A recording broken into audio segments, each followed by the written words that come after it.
Clase número 6, entonces, del segundo módulo de sinópticos, lo hemos llamado sinópticos 2. Hoy vamos a centrarnos en las últimas palabras de Jesús ya resucitado. La semana pasada vimos estos relatos o comparamos los relatos de los últimos capítulos de cada evangelio sinóptico, donde aparece, digamos, la resurrección propiamente tal, algunas señales que acompañan la resurrección, ¿verdad? Unos pusieron un terremoto con tumbas que digamos, se movían, con resurrecciones de las, digamos, que acompañaron ese momento, y otros colocaban otras clases de señales. Se hablaba de apariciones de ángeles a aquellos que iban a ver el sepulcro, y también de apariciones de Jesús propiamente tal a los discípulos. Ya vimos cuáles eran la semana pasada y las estuvimos comparando de libro a libro, ya como Mateo, Marcos y Lucas nos muestran esta escena de la resurrección. Hoy día nos vamos a centrar específicamente en esas comisiones que hay. Vimos que la de Marcos es quizá un agregado que quizá no estuvo en el escrito original de Marcos. Ya vimos que habían razones para pensar eso del verso 9 en adelante. Así que vamos a centrarnos primeramente en Mateo, ya en la comisión que hay en Mateo. Lucas no cierra su evangelio con una comisión como tal, sino que los deja esperando la promesa del Padre, porque Lucas es el que continúa su relato luego en el libro de los Hechos. Y en los Hechos aparece la venida del Espíritu Santo en Pentecostés y el inicio de la misión de la iglesia. Ya los otros evangelistas no tenían en mente continuar el relato, ¿sí? Entonces tuvieron que cerrar el evangelio con una comisión de Jesús para darle sentido a la iglesia, por lo menos en lo que hace Mateo. Marcos no sabemos si lo hizo originalmente, porque ya vimos que eso del 9 en adelante parece ser un añadido posterior. Sin embargo, de todas maneras lo consideramos autoritativo porque está en la gran mayoría de las copias, digamos, más antiguas. Y también ya dijimos a fines del primer siglo, ya se hablaba o se comentaba acerca de esa sección del Evangelio de Marcos. Así que vamos a mirar la presentación.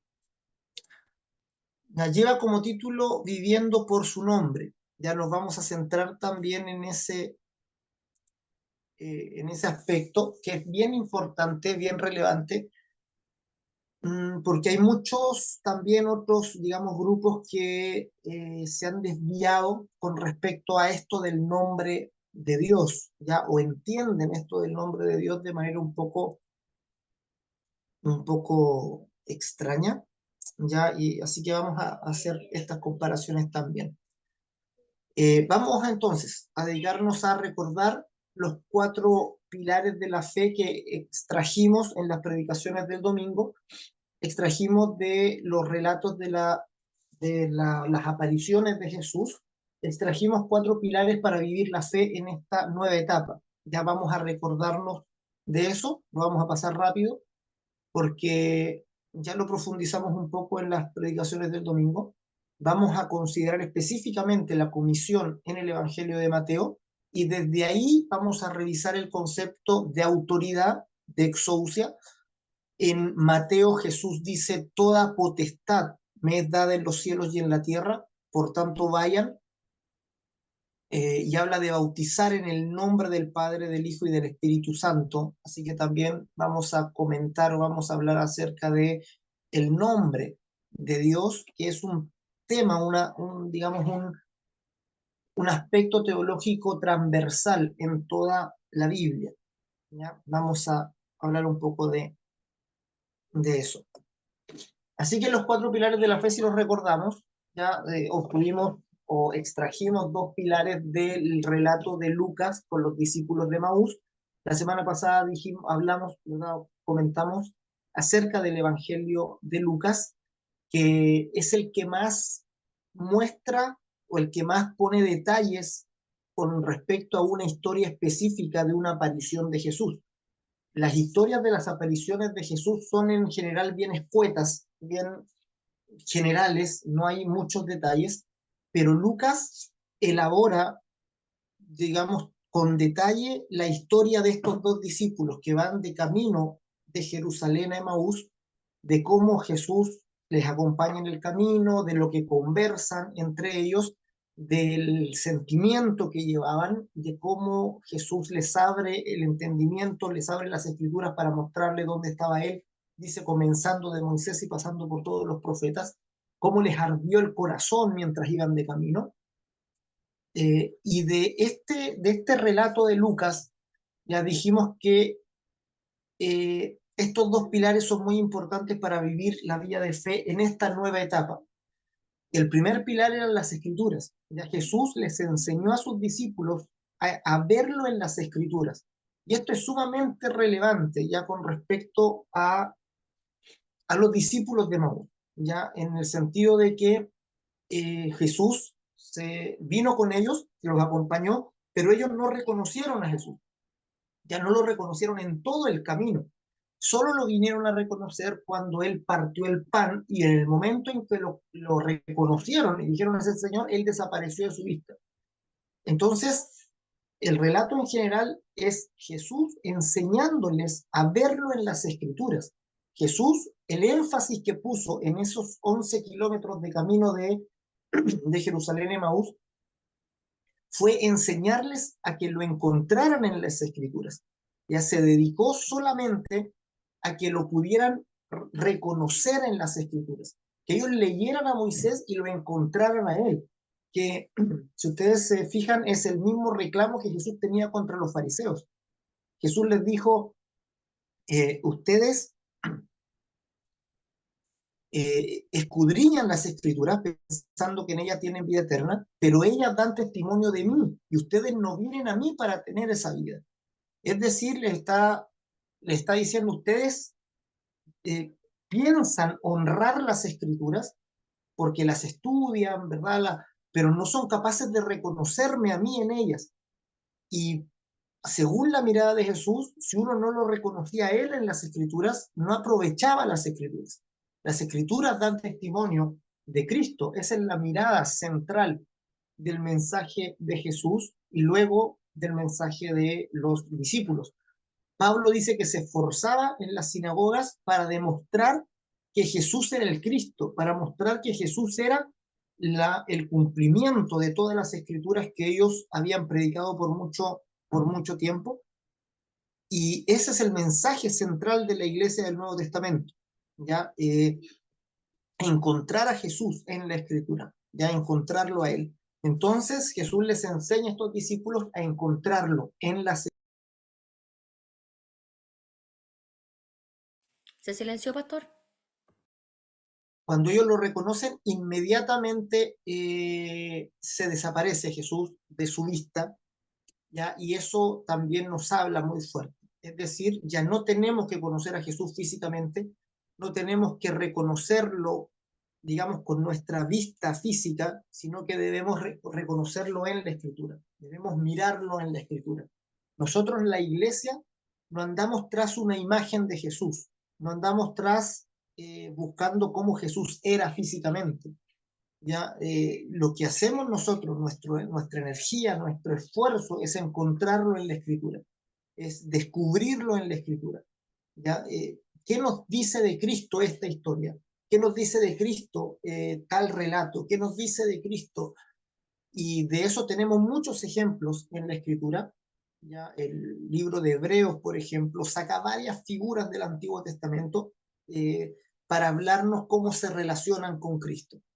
¿Ya? Del sacerdocio del Antiguo Testamento, de personajes enigmáticos como Melquisedec del Antiguo Testamento, de la historia. Pablo hace una apología de la historia de Israel, de la salida de Egipto, del paso por el mar, del encuentro con esa roca de la que salía agua, y todo eso lo muestra como el recorrido del creyente, que es liberado del mundo, que pasa por las aguas del bautismo y que el mismo Cristo, Pablo llega a decir la roca era Cristo, hablando de esa roca de Oreb de la que fluía agua, que se la encontraron dos veces al salir y luego al retornar de esos 40 años por el desierto de nuevo a Cades Barnea, que era como la entrada a la tierra que Dios les había dado. Entonces las escrituras, el primer pilar muy importante, y el segundo, la inspiración del Espíritu Santo. Dijimos que lo que hace Jesús en esos 11 en esos kilómetros hacia Maús es cumplir la función que luego va a cumplir el Espíritu Santo. Es decir, el Espíritu Santo es nuestro maestro, es quien nos revela a Cristo. Y Jesús dijo que el Espíritu Santo iba a glorificarlo a él, iba a tomar, Jesús dice, tomará de lo mío y os lo hará saber. Entonces el Espíritu es quien nos revela a Jesús por las Escrituras. Es quien nos muestra a Jesús a través de las Escrituras. Es decir, lo que Jesús hizo con los discípulos de Maús es exactamente lo mismo que el Espíritu Santo hace con nosotros. Nos abre el entendimiento para verlo en las Escrituras, para darnos cuenta que ahí está, para tener esa inspiración, hace que arda nuestro corazón, ¿verdad? Al saber, al tener certeza de la realidad de lo que estamos viendo. Entonces el Espíritu Santo cumple la función, o sea, Jesús está de alguna manera dramatizando la función del Espíritu Santo ahí con los discípulos de Maús. ¿Ya? Pedro también en una de sus cartas nos dice esa unción, ya le llama unción al Espíritu Santo, le dice la unción misma les enseña todas las cosas, ¿verdad? En el sentido de que nosotros tenemos este maestro interno que nos acompaña, que nos revela y nos muestra a Cristo. Entonces las escrituras y esa revelación del Espíritu Santo, esa comunicación de Cristo a través del Espíritu Santo son dos pilares muy importantes de la fe que no debemos descuidar. Ya son nuestro acceso a Cristo. Un tercer pilar, el tercero y el cuarto, los sacamos del encuentro de Jesús con Pedro. ¿Ya? Y ahí sí, ahí nos fuimos a Juan, ya que aquí en los días jueves tratamos de centrarnos solo en los sinópticos, pero los días domingos estábamos hablando de los cuatro evangelios juntos, entonces también metíamos a Juan. ¿Ya? Y en el último capítulo de Juan, eso no lo revisamos el jueves pasado, en el último capítulo de Juan, Juan capítulo 21, se nos muestra un relato de Jesús apareciendo en la playa, en el mar, mientras sus discípulos pescaban. ¿Ya? Y ahí hay un encuentro de Jesús con Pedro, donde hay con mucho significado, donde Jesús le hace tres preguntas a Pedro. Primero le pregunta, ¿me amas más que estos? Luego le pregunta, ¿me amas a secas? Y la tercera pregunta es, ¿me quieres? Ya ocupan la palabra fileo en la última pregunta, no la palabra agape que ocupa en las dos primeras, precisamente como para moldarse a la misma respuesta que Pedro da. Pedro no se atreve en ninguna de las tres preguntas a responder te amo, sino que responde te quiero, responde con fileo. Pedro viene de negar a Jesús tres veces, viene derrotado, viene con mucha conciencia de su fracaso, y en esa condición es donde Dios lo comisiona, donde Cristo lo comisiona y le dice, pastorea mis ovejas. Ya en primer lugar, le dice apacienta mis corderos, luego pastorea mis ovejas y luego pastorea mis corderos. Finalmente le da la comisión en ese momento. Le dice, Pedro, vas a ser pescador de hombres. Esa humildad que tuvo Pedro en ese momento y que mantiene durante toda su vida, es decir, eh, esa sensación de humildad que Pedro tiene cuando está con Cristo, la mantiene y se ven muy claramente en sus cartas. ¿Ya? En las cartas de Pedro, Pedro le llama a los creyentes hijitos. ¿Ya? Les dice, hijitos, estas cosas les escribo para que no pequen, pero si alguno hubiese pecado, abogado tenemos para con el Padre Jesucristo el justo. ¿Ya? No, trata con cariño a los creyentes, ¿ya? Esa humildad lo acompañó ¿ya? Durante su vida, ¿ya? No tenemos ese primer Pedro que se jactaba antes de su amor por Cristo, poco arrebatado en sus salidas. ¿Ya? La humildad es un tercer pilar que lo definimos como la conciencia de nuestra propia debilidad a la par de la conciencia del poder de Dios y de lo que Él nos ha dado.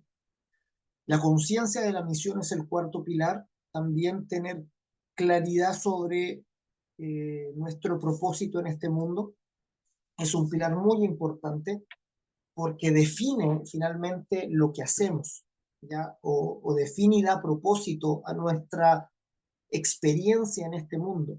¿Ya? Cuando tenemos conciencia de la misión, nunca vamos a sentir que sobramos.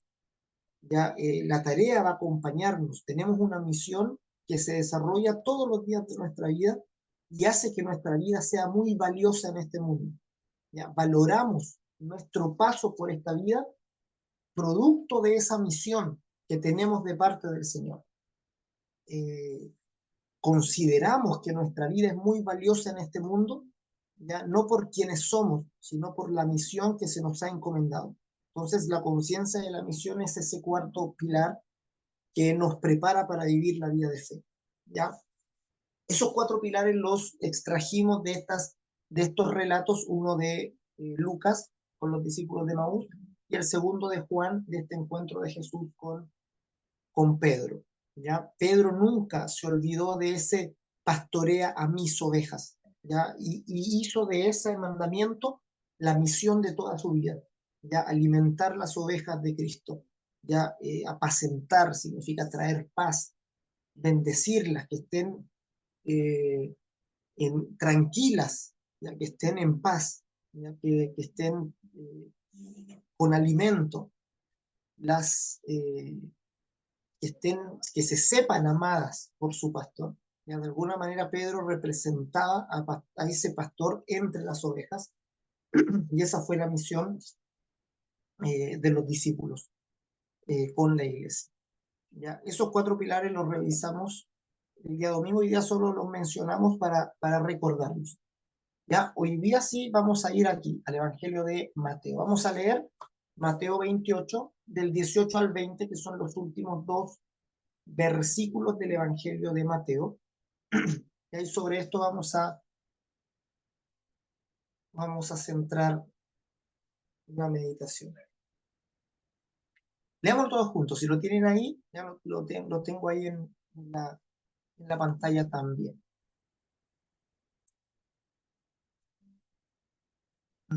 Y dice, y Jesús se acercó y les habló diciendo, toda potestad me es dada en el cielo y en la tierra. Por tanto, id y haced discípulos a todas las naciones, bautizándolos en el nombre del Padre y del Hijo y del Espíritu Santo, enseñándoles que guarden todas las cosas que os he mandado. Y he aquí yo estoy con vosotros todos los días hasta el fin del mundo. Amén. Ya son palabras muy poderosas, son palabras muy significativas para la iglesia, ya porque nos dan un sentido de misión, ya nos dan un sentido de qué hacemos ya durante nuestro paso por el mundo, le dan significado y propósito a nuestra existencia. Ya finalmente estas palabras son las que afirman nuestro paso por este mundo. ¿Ya? Y lo que tengo ahí en rojo es donde nos vamos a centrar. Fíjense que Jesús les dice toda potestad, ya toda la palabra griega para potestad es exousia, que se traduce en otras oportunidades como autoridad. Ya, exousia significa autoridad, significa autorización, significa algo que viene del rey. Ya, es un atributo de aquel que gobierna, de aquel que reina. Tiene mucho que ver la palabra autoridad con autorización. ¿Ya? Es decir, cuando tú tienes autoridad de hacer algo, es porque tienes el permiso de otro que está a cargo. ¿Ya? Entonces, exousia quiere decir la autorización que tienes para hacer algo. ¿Ya? No habla tanto de la capacidad o el poder. Exousia siempre va acompañada de otra palabra griega que es dunamis, que significa poder o se traduce como poder. Autoridad y poder son dos palabras que se complementan en la escritura Eh, en el libro de los Hechos, en el capítulo 1, en el verso 8, Lucas registra las palabras de Jesús a los discípulos antes de ascender, y él dice, eh, él dice, recibiréis poder cuando venga sobre ustedes el Espíritu Santo y me serán testigos, ¿ya? En Jerusalén, en Judea, en Samaria y hasta lo último de la tierra. Les da una misión, ya esa es la comisión de Lucas. Ya dijimos que Lucas no pone la comisión en el Evangelio porque tiene pensado continuar, entonces los deja esperando la promesa del Padre. Y la comisión de Lucas está en Hechos 1:8, ¿ya? Cuando le preguntan a Jesús, ¿restaurarás a Israel en este tiempo? Y Jesús le responde, no les toca a ustedes saber los tiempos o las sazones que el Padre puso en su potestad, pero recibiréis poder. Y eso es lo que les dice, eso es lo que tienen que hacer ahora, en lo que tienen que centrarse, en lo que deben abocarse. Ya recibirán poder, y ahí la palabra es dunamis. ¿Ya? Dunamis y exousia son dos cosas que se nos han heredado, ya que Jesús nos otorgó. Aquí en Mateo habla de exousia, que significa autorización, podríamos traducirla como autorización, como para que se nos haga más conocida, es como el permiso de hacer algo, y poder es la capacidad de hacerlo. ¿Ya? Dunamis es la capacidad de hacer una tarea. ¿Ya? Podemos tener nosotros poder sin tener autoridad. Es decir, podríamos tener la capacidad de hacer algo, pero no el permiso para hacerlo. ¿Mm? Eh, Generalmente cuando hablo de estas dos palabritas, imagínense ustedes un camión, ¿ya? Un camión que viene por la carretera, y que de pronto un carabinero se pone adelante y lo hace parar y el camión se detiene. El carabinero se pone a la mitad del camino, levanta la mano y no tiene miedo que el camión lo atropelle. Entonces, el camión tiene mucho más poder que el carabinero. En ese sentido, si el que va manejando el camión se le ocurre poner el acelerador, no hay quien lo detenga. En cuanto a fuerza, en cuanto a eso le llamamos poder, capacidad de hacer algo. El camión tiene mucho más que el carabinero, pero el camión se detiene, ¿ya? Se detiene porque reconoce una autoridad más grande, ¿ya? El uniforme que anda trayendo el carabinero le da una autoridad de detener al camión en medio de la carretera, ¿ya? Y se detiene y lo hace porque tiene un permiso de alguien más grande y eso lo reconoce el que va manejando el camión, entonces lo detiene. Autoridad y poder son cosas diferentes, ya sutilmente distintas, pero que debemos saber que Dios nos ha capacitado de esto. Ya capacitó a sus discípulos y deseó que su iglesia fuera llena tanto de la autoridad, ya tanto de este permiso. Jesús aquí nos está diciendo, vayan y hagan discípulos a todas las naciones.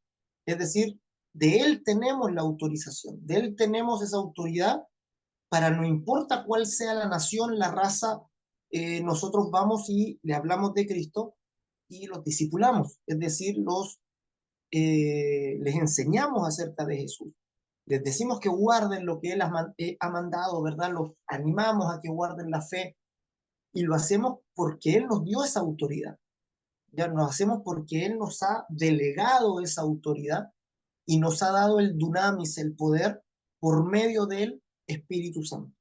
Entonces, la autoridad está asociada al nombre de Jesús, por eso aquí habla de autoridad, inmediatamente dice, por tanto, haced discípulos a todas las naciones, bautizándolas en un nombre.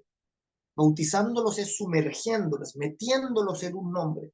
¿Ya? Obviamente, el bautismo en agua entendemos que es la muestra física de algo que ocurre efectivamente, que somos sumergidos dentro de Cristo, somos bautizados en Cristo, somos bautizados en un cuerpo, dice la Escritura, y cuando somos bautizados en el nombre de Dios. La autoridad se asocia al nombre de Dios. Ya se nos ha dado un nombre, que ese nombre tiene autoridad, y tiene toda autoridad en los cielos y en la tierra. Es decir, es una autoridad más grande que cualquier autoridad de este mundo. Por eso cuando a veces entran en pugna las autoridades, es donde a veces tenemos problemas como creyentes, ¿ya? Cuando tenemos que quizá decidir. En líneas generales, siempre el Nuevo Testamento nos dice, mira, respeta la autoridad. ¿Ya? Incluso hay todo un capítulo ahí en Romanos 12 donde Pablo les dice a los creyentes, respeten la autoridad, sométanse a la autoridad. La autoridad no está para hacerles mal, sino que está para castigar al desobediente. Entonces ustedes sométanse a las autoridades civiles, no tengan problema con eso.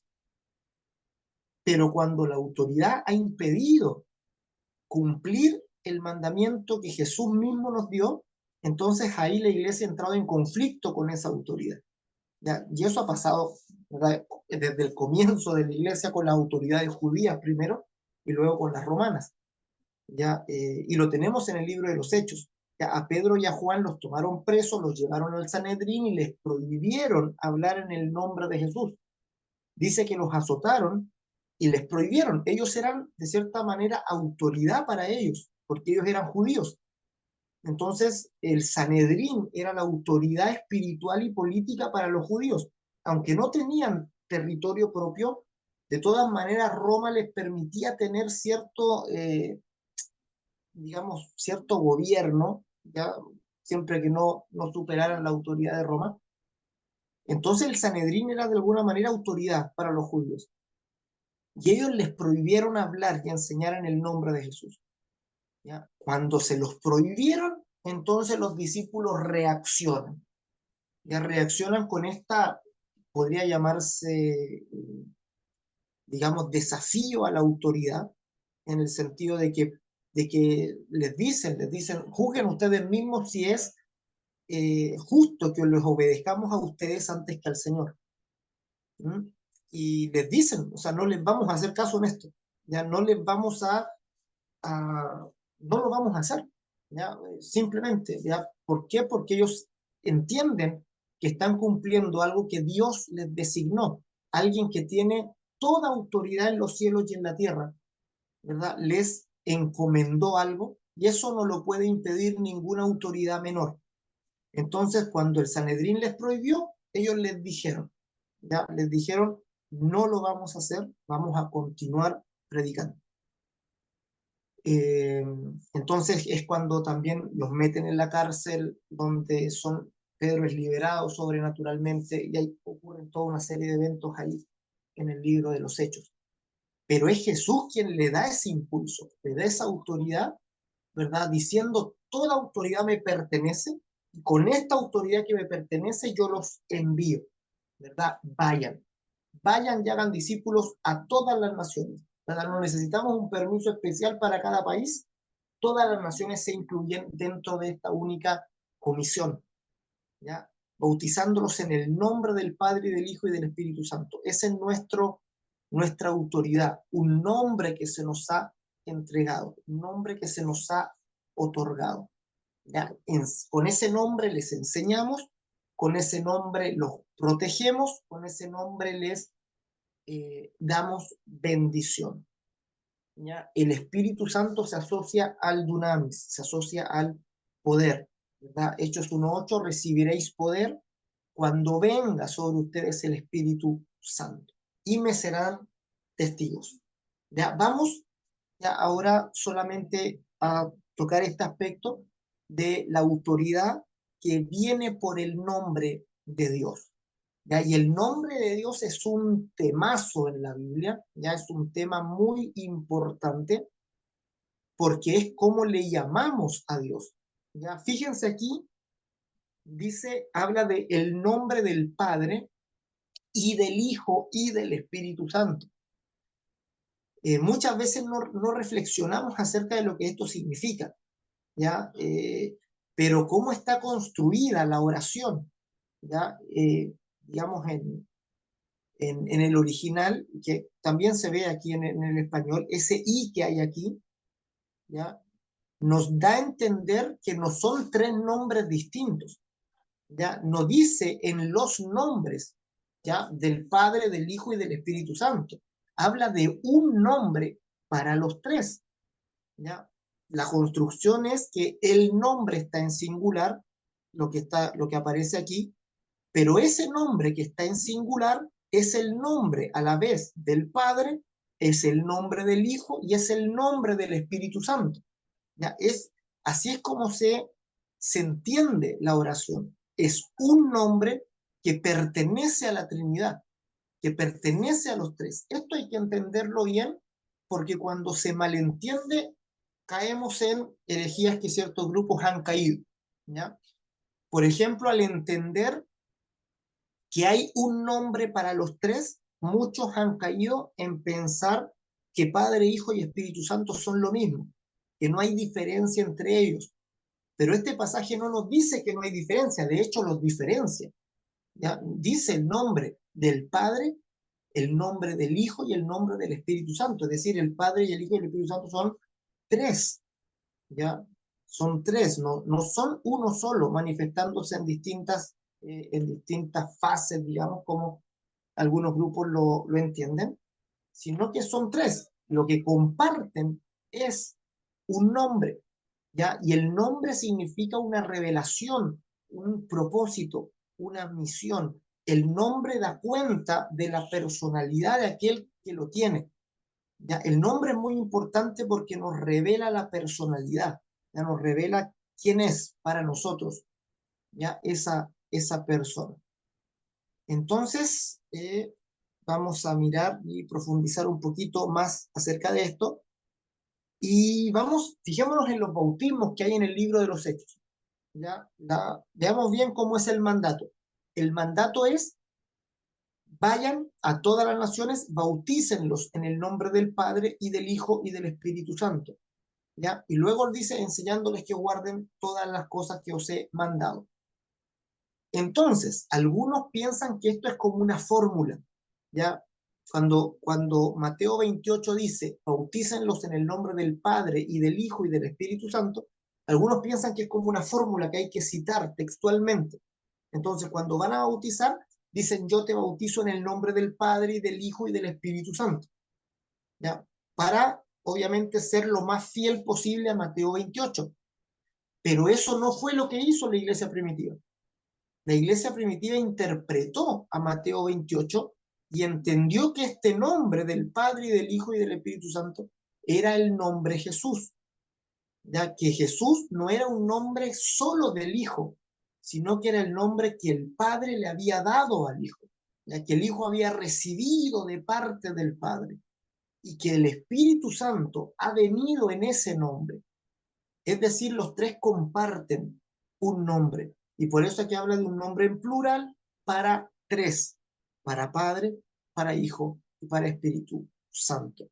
Y eso lo vemos claramente en el libro de los Hechos. Ya hay por lo menos estos 4 pasajes en donde se muestra un bautismo, y que siempre el bautismo es en el nombre de Jesús.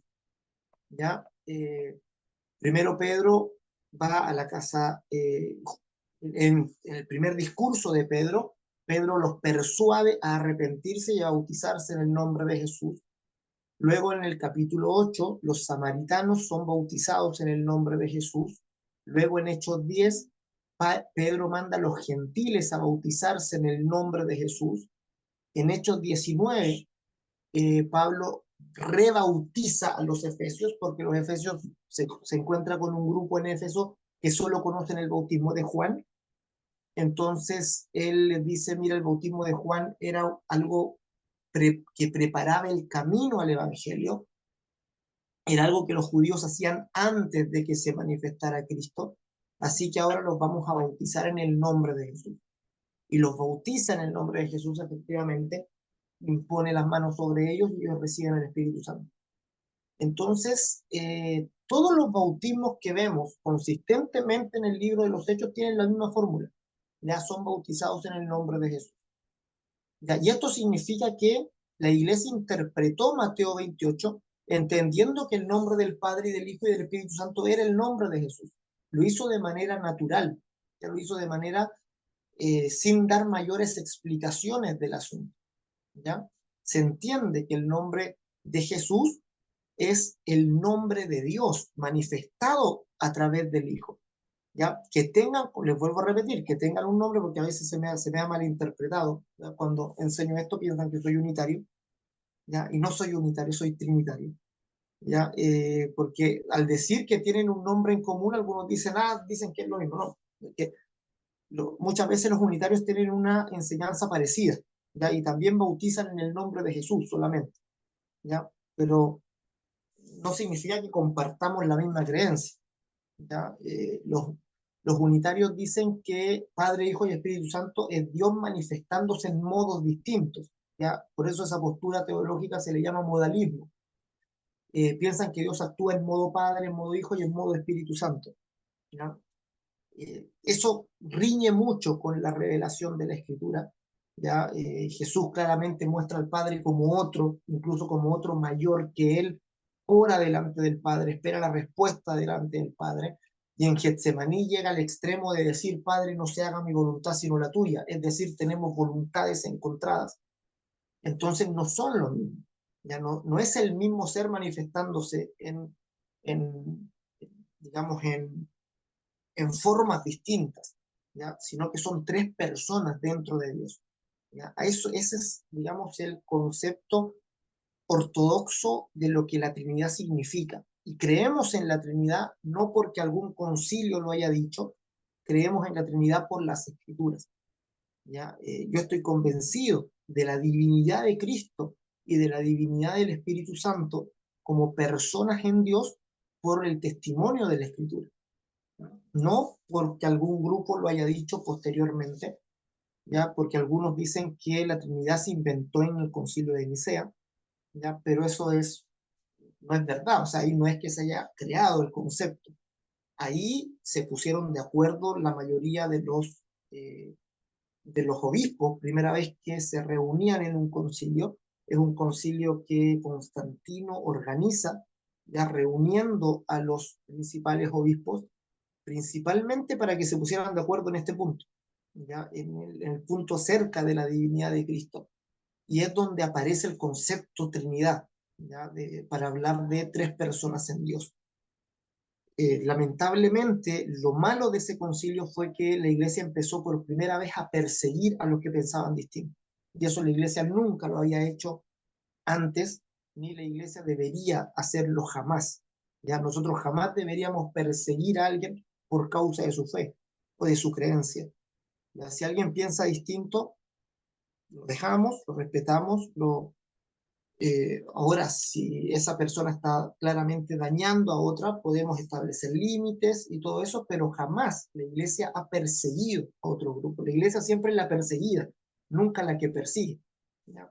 Pero lamentablemente la iglesia ahí en ese tiempo se juntó con el imperio, se fundieron en uno y el imperio tenía sus formas, ¿ya? Y la iglesia adoptó las formas del imperio para, eh, digamos, lograr conversiones por coerción, lo cual no se había visto antes en la historia.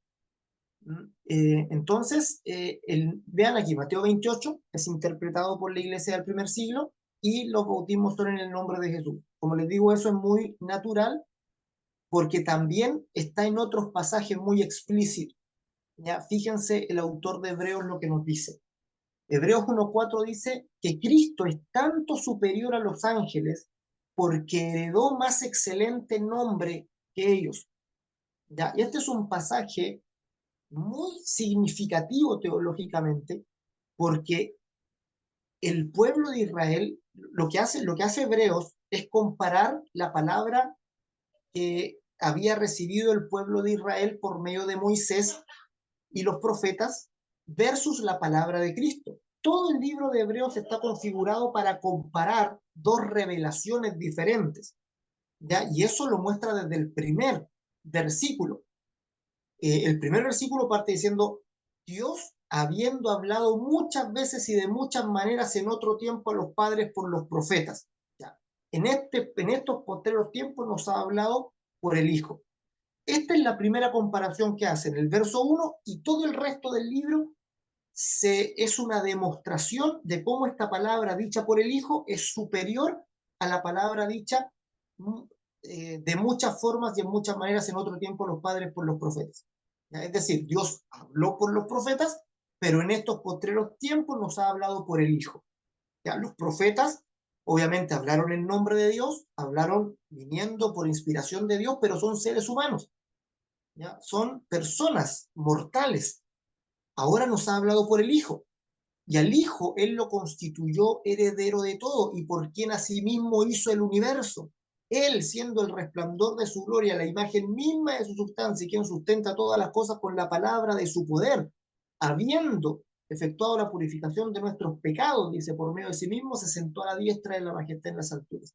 Hecho tanto superior a los ángeles, aquí dice, por cuanto heredó más excelente nombre que ellos. Entonces no hay comparación. Hebreos dice, tenemos una palabra, que es la palabra dada por los profetas, ahí incluye a Moisés, incluye a todos los profetas del Antiguo Pacto en nuestro Antiguo Testamento, ¿verdad? Que fue una revelación de Dios, obviamente esa palabra tiene autoridad, esa palabra tiene gloria, pero tiene autoridad como símbolo, como muestra, como parábola de lo que había de venir, ¿ya? Y el autor de Hebreos lo deja muy claro, la ley contenía las parábolas, las sombras de aquello que había de manifestarse. Está anunciando algo más grande que no comprende en su totalidad, pero que lo vislumbra. Pero cuando llega Cristo, Cristo nos habla la verdad. Cristo nos habla directamente de parte de Dios, las palabras de Dios. Es una revelación mucho más grande, mucho más profunda. Estamos hablando de profetas mortales versus aquel que es la imagen del Dios invisible, aquel que es dice, el resplandor de su gloria y aquel que sustenta todas las cosas con la palabra de su poder. Son dos cosas muy diferentes y el autor de Hebreos se va a encargar de demostrarnos cómo esto es más grande que esto. Cristo es mayor que los ángeles, Cristo es mayor que Moisés, el sacerdocio de Cristo, ¿verdad? Es mayor que el sacerdocio levítico. Todo eso son los temas del autor de Hebreos. Y este texto a veces se nos pasa de largo porque nos habla de dos nombres, ya de los nombres que recibieron los ángeles y del nombre que recibe el Hijo. El Hijo es tanto superior a los ángeles porque heredó un nombre más excelente que el nombre que heredaron los ángeles. Nos preguntamos entonces, ¿cuál es el nombre que heredaron los ángeles? Aquí como que el autor lo da por sabido, como que él lanza esto y espera que le entiendan, que su audiencia entienda el contraste entre estos nombres. ¿Cuál es el nombre que heredaron los ángeles? ¿Cuál es el nombre que heredó Cristo? ¿Ya? Lo da como por sabido, por sentado, y muchas veces, por lo menos quizá en ese tiempo lo tenían más claro, pero ahora muchas veces no se entiende de a qué se está refiriendo. Pues bien, para entenderlo hay que entender que todo el antiguo pacto fue mediado por ángeles, ¿ya? Los ángeles tienen directa relación en la manifestación del antiguo pacto. De hecho, Moisés se entiende con el ángel del Señor y el ángel del Señor tenía o venía de parte de Dios con el nombre de Dios. Y eso está explícitamente en este verso que vamos a ver a continuación, donde la palabra de Dios habla y le dice a Moisés, he aquí yo envío mi ángel delante de ti para que te guarde en el camino y te introduzca en el lugar que yo he preparado. Incluso muchas veces el ángel de Jehová se atribuía el haber sacado con mano poderosa a Egipto y haberlos pasado por el mar. ¿Ya? El ángel del Señor fue la herramienta, el instrumento que Dios usa para traer la ley, para guiar al pueblo y para mediar un poco, ¿verdad? Para hacer la mediación de la ley hacia el pueblo, para que te guarde en el camino y te introduzca en el lugar que yo he preparado. Guárdate delante de él y oye su voz. No le seas rebelde, porque él no perdonará vuestra rebelión, porque mi nombre está en él. ¿Ya? Claramente el nombre de Dios, ese nombre que le revela a Moisés. ¿Ya? Acuérdense que Moisés es quien le pide un nombre. ¿Ya? Los judíos hasta Moisés le decían Adonai, él era Adonai, él era Elohim, ¿ya? Que son palabras para nombrar genéricamente a Dios. Pero ahora cuando Dios envía a Moisés a liberar al pueblo, Moisés le pide un nombre y le dice, cuando me digan quién te envió, ¿qué les voy a decir? ¿Por qué? Porque el pueblo de Israel estaba acostumbrado, se había acostumbrado a los ídolos en todo ese tiempo que había estado esclavo en Egipto, se acostumbraron a los ídolos y los ídolos tenían nombre. No podía haber un ídolo sin nombre. Todos los dioses de este mundo tienen un nombre. Y ahora se le presentaba a Moisés este Dios en la zarza ardiendo, un Dios que no tenía nombre. ¿Cómo te decimos? ¿Cómo te llamamos? Y Dios le concede un nombre, pero es un nombre bien extraño. O sea, incluso algunos teólogos dicen, es una concesión que Dios hizo, pero al final le dio un nombre que no es un nombre en sí, es más una descripción, es más, porque literalmente significa yo soy el que soy, ¿ya? Y se traduce, la Reina Valera lo traduce de esa manera en Éxodo 20, cuando se aparece a Moisés y le dice, yo soy el que soy. Y si te preguntan quién te envió, tú les dirás, yo soy, me envió a vosotros. Entonces, este nombre que Moisés recibe, ese nombre yo soy, da información de quién es Dios. Nos dice quién es Dios. Nos dice que Dios es el Dios eterno. Nos dice que el Dios es el Dios inmutable. El yo soy quiere decir eso. Ya quiere decir algo que no cambia en el tiempo. Él siempre es el yo soy. Dios nunca es el yo fui ni el yo seré, siempre es el presente. Y eso es algo que para Israel en ese momento era muy significativo, porque todos los israelitas que estaban esclavos en Egipto se sabían la historia del Dios que había hecho maravillas en Abraham. Ellos conocían al Dios de Abraham, de Isaac y de Jacob, el Dios de la promesa, pero era un Dios del pasado, era un Dios de sus padres. Y de alguna manera ya lo habían olvidado, no pensaban que estaba presente. Pero cuando Moisés viene y les dice, Jehová me mandó, ya, o Yahvé me mandó, que ahí hay discusión también teológica de cómo se pronuncia, ya no es algo de, algunos le dan demasiada importancia a la pronunciación. La verdad es que la pronunciación se perdió en el tiempo porque los mismos judíos no lo nombraban, y el idioma hebreo es consonántico, al escribir solo se escriben consonantes, entonces son 4 letras hebreas que se perdió la fonética, se perdió el significado fonético o la pronunciación, y luego para poder pronunciarla se les agregaron las vocales de Adonai, y ahí se logró la forma Jehová, ¿ya? Pero son detalles que son menores en ese sentido. Lo importante es que hay un nombre dado en el Antiguo Pacto, ¿ya? El nombre Jehová, el nombre Yahvé, que aquí literalmente Éxodo 23 nos está diciendo eh, que Dios lo heredó o digamos, lo puso en un ángel para que éste lo representara ante el pueblo y de alguna manera mostrar a Dios, ¿ya? Con ese nombre delante del pueblo. Este texto nos hace entender a Hebreos 1:4. ¿Ya? ¿Por qué? Porque dice que Cristo es hecho tanto superior a los ángeles porque heredó un nombre más excelente que el que ellos heredaron.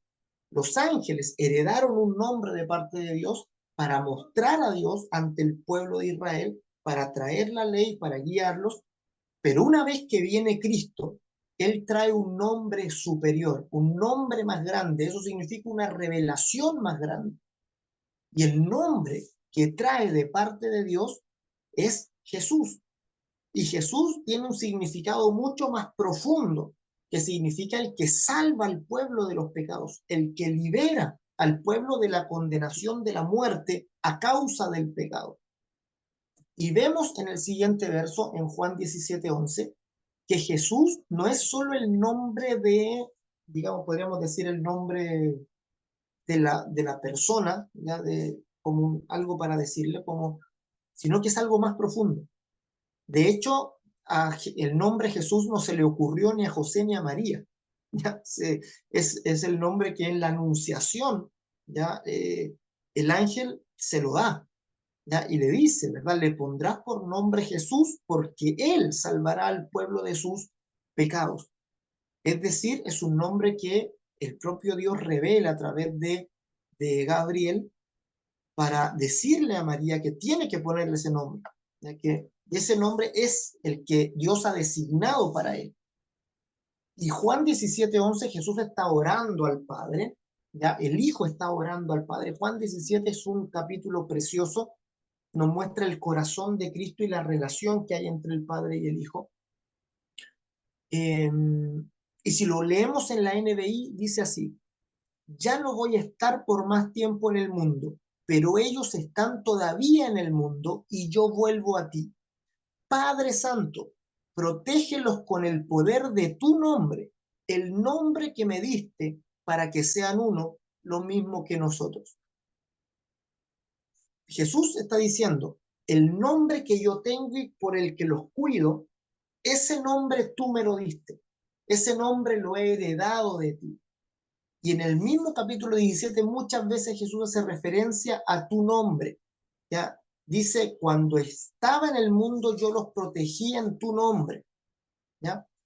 Entonces Jesús atribuye el nombre que tiene a un nombre que heredó de su padre, que el padre se lo dio, se lo heredó, se lo entregó. Y Jesús, con la autoridad de ese nombre, construye su ministerio y luego le da la autoridad a sus discípulos de usar ese nombre. Y nos dice: ustedes oren en mi nombre, echen fuera los demonios en mi nombre, obren por mi nombre. ¿Ya? El nombre de Jesús es sumamente importante y glorioso. Lo mismo dice Pablo, ya en ese poema que hay en Filipenses capítulo 2, ¿verdad? Se habla de la glorificación de Cristo en términos de que se le dio un nombre que es sobre todo nombre, para que en el nombre de Jesús se doble toda rodilla de los que están en los cielos y en la tierra y debajo de la tierra, y toda lengua confiese que Jesucristo es el Señor, para gloria de Dios Padre. ¿Ya? Entonces hay un nombre más grande, hay un nombre superior. ¿Ya? Si, yo sé que si algún testigo de Jehová escucha esto, se rasga las vestiduras, ya, porque ellos han hecho todo lo posible para hacer lo contrario a lo que estoy diciendo, es decir, para afirmar el nombre de Jehová como el nombre principal por el cual debemos adorar a Dios. De hecho, la mayor parte de su predicación se basa solo en ese aspecto, en ese punto. La Biblia que editó el, digámoslo, el grupo de los testigos de Jehová, que es la traducción del Nuevo Mundo de las Escrituras, así se llama, coloca una serie de corchetes en muchas partes de la Biblia, según ellos, para aclarar el texto, pero no lo aclaran, lo desvían a su interpretación. Y en esta parte de Filipenses capítulo 2, cuando dice: le dio un nombre que es sobre todo nombre, hay un corchete que dice otro. Entonces dice: le dio un nombre que es sobre todo otro nombre. Así lo leen ellos. ¿Para qué? Para decir que Jesús es un nombre sobre todo nombre, excepto por el nombre de Jehová. Entonces dejan a Jehová siempre arriba. Ellos dicen: Jehová siempre está arriba, y de hecho en el Nuevo Testamento, de la traducción del Nuevo Mundo, todas las traducciones de Curios, que se traduce como Señor, que hacen alusión a Cristo, ellos cambian Curios por Jehová. ¿Ya? Según ellos eso está bien, porque como que vuelven a entronar el verdadero nombre de Dios al Nuevo Testamento, que por alguna razón se les olvidó a los evangelistas transliterarlo, le pusieron Curios, pero ellos lo arreglaron poniéndole Jehová. La verdad es que no arreglaron nada, ya oscurecieron todo con respecto a la nueva revelación, el nuevo nombre, lo nuevo que viene con Cristo. ¿Ya? Él viene a dejar atrás una era, ya que es la de la revelación por medio de los ángeles en el nombre de Jehová. Es ese nombre que recibieron los ángeles, que heredaron los ángeles. Ahora Cristo es más grande, superior a los ángeles, porque heredó un nombre más excelente que ellos. Y el nombre de Jesús digamos, el nombre que tiene más autoridad en los cielos y en la tierra. Pedro dice, ahí en el libro de los Hechos, dice: porque no hay otro nombre bajo el cielo dado a los hombres en quien podamos ser salvos. Es decir, el nombre de Jesús es el nombre que nos otorga salvación, y es un nombre que debemos aprender a valorar y a usar. El nombre de Jesús se usa, ¿ya? Y lo vamos a ver en esta serie de pasajes. Ya con esto vamos a terminar, como para dar digamos, un pincelazo lo que dice el Nuevo Testamento acerca del nombre de Dios es bastante amplio. Ya se habla mucho del nombre de Jesús. Fíjense, Mateo 18:20, partamos por ahí, porque donde están dos o tres congregados en mi nombre, ahí estoy yo en medio de ellos. Cuando nos juntamos en la iglesia, nos juntamos en su nombre. ¿Ya? Así lo ve Cristo. Ya estamos reunidos en su nombre, reunidos bajo el nombre de Jesús, bajo la bandera de Jesús. Dice, cualquiera que os diere un vaso de agua en mi nombre, porque sois de Cristo, os digo que no perderá su recompensa, es decir, servicio. Cuando servimos a Dios, servimos en el nombre de Jesús. ¿Ya? El nombre de Jesús nos permite congregarnos, nos permite ser iglesia, nos permite servir a Dios con, digamos, el servicio. Aquí se pone como un vaso, dar el vaso de agua a alguien. O sea, el servicio más mínimo va a tener su recompensa. El servicio tiene que ver con el nombre de Jesús. Tiene que ver con la exaltación, la propagación, la gloria del nombre de Jesús. ¿Ya? Todo lo que hacemos en la iglesia tiene que ver con el nombre de Jesús, con dar a conocer su nombre para salvación del mundo. Y dice, y estas señales seguirán a los que creen. En mi nombre echarán fuera demonios, hablarán nuevas lenguas, y sigue diciendo una serie de señales que nos acompañan y nos siguen por el nombre de Jesús. ¿Ya? Eso quiere decir que cuando tenemos el nombre de Jesús, cuando lo valoramos y lo usamos, las señales nos van a seguir. ¿Ya? Y que las señales nos sigan es algo muy lindo, porque significa que nosotros no las seguimos. ¿Ya? Algunos confunden y piensan que hay que andar siguiendo las señales. ¿Ya? Pero no, aquí dice las señales nos seguirán. Eso quiere decir que en nuestro caminar, ya de pronto vamos a orar por alguien, esa persona se va a sanar. Que en nuestro caminar nos vamos a encontrar con alguien en conflicto, vamos a orar y un demonio va a salir. Es decir, las señales nos van a acompañar sin que nosotros ni siquiera nos preocupemos por ello. ¿Ya? Nosotros vamos haciendo el ministerio, vamos, eh, digamos, disponiéndonos en manos del Señor todos los días como servidores de Él, y las señales nos siguen en cierto sentido. Ya no tenemos que andar nosotros buscándolas, ya nosotros provocándolas. Las señales siguen aquel que tiene el nombre de Jesús. Eso es lo que dice Marcos. Juan dice, y todo lo que pidierais al Padre en mi nombre lo haré, para que el Padre sea glorificado en el Hijo. Si algo pidierais en mi nombre, yo lo haré. Repite dos veces lo mismo en el verso 13 y 14 de Juan 14. ¿Ya? La oración es en su nombre. Y eso quiere decir que oramos en esta nueva revelación de Cristo, en esta nueva autoridad de Jesús. Entendemos que Jesús tiene toda potestad en los cielos y en la tierra, nos cobijamos en esa autoridad, somos protegidos por esa autoridad, y por esa autoridad oramos. ¿Ya? Oramos en su nombre para recibir. Incluso dice luego más adelante el verso 16, hasta ahora nada habéis pedido en mi nombre, pedid y recibiréis para que vuestro gozo sea cumplido. Puse el de Juan 1:12 también, ¿verdad? Que dice a todos los que recibieron, a los que creen en su nombre. Nuestra fe también es la fe en el nombre de Jesús. ¿Ya? Nuestra fe, nosotros a veces solo decimos creemos en Jesús, cree en Jesús. ¿Ya? Para Juan es creer en el nombre de Jesús. Puede ser, digamos, algo semántico, pero el nombre de Jesús incluye todo lo que Él es. ¿Ya? El nombre de Jesús incluye su persona, su obra. El nombre de Jesús incluye todo lo que Él tiene para entregarnos. ¿Ya? Por eso dice la Escritura también, todo el que invocar el nombre del Señor será salvo, refiriéndose al nombre de Jesús. Cualquiera que lo invoca el nombre de Cristo, recibe salvación.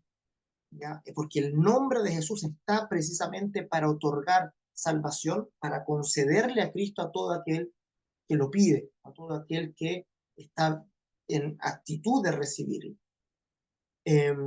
Juan 20, terminando también, pero estas se han escrito para que creáis que Jesús es el Cristo, el Hijo de Dios, y para que creyendo tengáis vida en su nombre. Ya se me quedan fuera muchos, ya el mismo de Juan 17, cuando él dice, Padre, cuando yo estaba en el mundo los guardaba en tu nombre, y luego pide ahora guárdalos con el poder de tu nombre. Y esa oración se responde el Padre enviando al Espíritu Santo, que nos revela el nombre de Jesús, nos guarda en el nombre de Jesús, y el Espíritu Santo es quien permite que el nombre de Jesús se mantenga con la iglesia. ¿Ya? Entonces, lo vemos de esa manera. El nombre de Jesús comienza en el Padre, ¿ya? Se da, digamos, como que nace, podríamos decir, es la voluntad del Padre.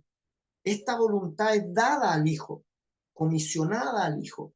El Hijo recibe este nombre. El nombre significa un ministerio, una acción, que es la acción de la salvación, de salvar al pueblo de sus pecados, de salvar al pueblo de su muerte. El Hijo viene, nos da a conocer el nombre de Jesús, nos da a conocer la salvación de Dios Padre, el amor de Dios Padre, guarda a todos los que tienen fe en ese nombre, pero luego Él se va. Y cuando Él se va, viene el Espíritu Santo en el nombre de Jesús. Es decir, viene en el mismo nombre para guardar a la iglesia, para transmitir la salvación de Cristo, para que Cristo sea dado, entregado a los espíritus de todo aquel que quiera recibirlo. Ese es el nombre de Jesús. Y por eso el nombre de Jesús, decimos, es el nombre del Padre en los cielos, es el nombre del Hijo en la tierra y es el nombre del Espíritu Santo en nosotros. Ya es el nombre de Dios. ¿Ya? Y Dios valora su nombre y respalda su nombre. Vivamos por el nombre de Jesús, mis amados, vivamos por la gloria de ese nombre, ya invoquemos ese nombre precioso. Cuando invocamos el nombre de Jesús, metemos a todo Dios ahí, ya no es que nosotros digamos Jesús y solo pensemos en el Hijo, dejemos fuera al Padre y al Espíritu Santo. Jesús es el nombre que se nos ha dado, que el Hijo nos reveló, ya para gloria de Dios Padre. A ver, mis amados, ya yo sé que sobre esto hay mucho, mucho que decir, ya quizá en una sola clase no está el tiempo como para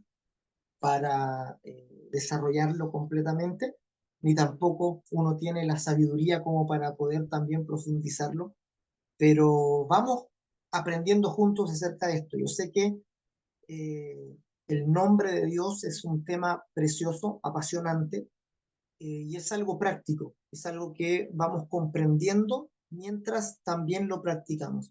¿Ya? Oramos, que la oración en el nombre de Jesús no sea solo ponerle al final de la oración en el nombre de Jesús, amén, sea algo mucho más significativo, que, que tengamos esa conciencia que estamos orando en esa autoridad de Cristo y en esa revelación que Él dio para nosotros. ¿Ya? Un nombre más excelente que el nombre que se dio a los ángeles, un nombre, el único nombre bajo el cielo, ¿verdad? En que podemos ser salvos.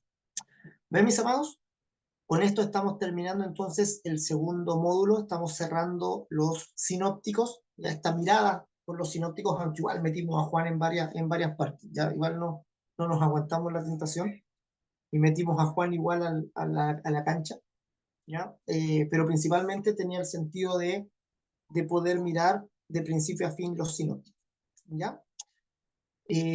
Nos vamos, próxima semana nos vamos a tomar un descanso para comenzar con la próxima, con el próximo módulo. Ya, no sé si parece que a la siguiente, ya les voy a confirmar la fecha, ya, con la cual partimos con el módulo que sigue, ya, que va a entrar dentro del eje de teología. ¿Ya? Ahí estoy viendo cómo lo voy a enfocar todavía. ¿Ya? Yo creo que va a ser algo relacionado al Apocalipsis porque es lo que vamos a tocar los domingos, lo que estamos viendo los domingos. ¿Ya? Así que ya puede que sea alguna exégesis de Apocalipsis también para que lo revisemos juntos y lo apoyemos también con las predicaciones del domingo.